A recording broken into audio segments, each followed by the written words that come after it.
मंगळवारी उत्तरात्री दहशतवाद्यांचा खात्मा करण्यासाठी करण्यात आलेल्या ऑपरेशन सिंदूर कारवाईचा त्र्यंबकेश्वरमध्ये ठिकठिकाणी जल्लोष करण्यात आला। पहलगाम येथे आतंकवाद्यांनी केलेल्या हल्ल्याचे प्रत्युत्तर देत ऑपरेशन सिंदूर राबवत पाकिस्तानमधील 9 दहशतवादी ठिकाणांवर भारताकडून केलेल्या सर्जिकल स्ट्राईक निमित्त त्र्यंबकेश्वर मंदिरासमोर माजी सैनिक संघटनेच्या वतीने मिठाई वाटप करण्यात आले। माजी सैनिक संघटनेच्या वतीने कारगिल योद्धे, माजी सैनिक तसेच उत्तर महाराष्ट्र हिंदकेसरी पहलवान परशुराम पवार यांनी मिठाई वाटप करून आनंदोत्सव साजरा केला। जय हिंद, जय भारत।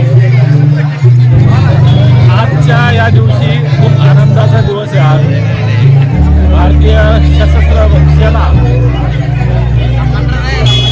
आज पाकिस्तानवरती खूप मोठी कारवाई केली आहे। त्याला सर्जिकल स्ट्राईक म्हणतात त्याला।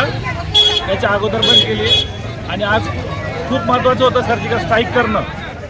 त्या निमित्ताने आज त्र्यंबकेश्वर शहर माजी सैनिक संघटना, मी परशुरामण्णा पवार, माजी सैनिक देशाच्या प्रत्येक जवानाला आग्रहाचं विनंती करतो की प्रत्येक जवान मिलिटरीत गेलं पाहिजे तरच सेवा होईल, असं काही नाही। तुम्ही तुमच्या घरी राहून सुद्धा देशाची सेवा करू शकता आणि सशस्त्र सेनेला तुम्ही हातभार लावू शकता। आपला भारत देश खूप सक्षम आणि प्रगतशील देश आहे।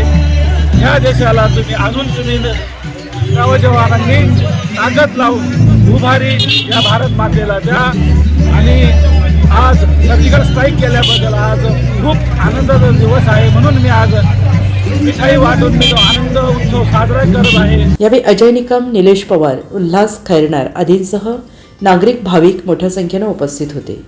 एनसीएन न्यूजसाठी रवींद्र धारणे, त्र्यंबकेश्वर।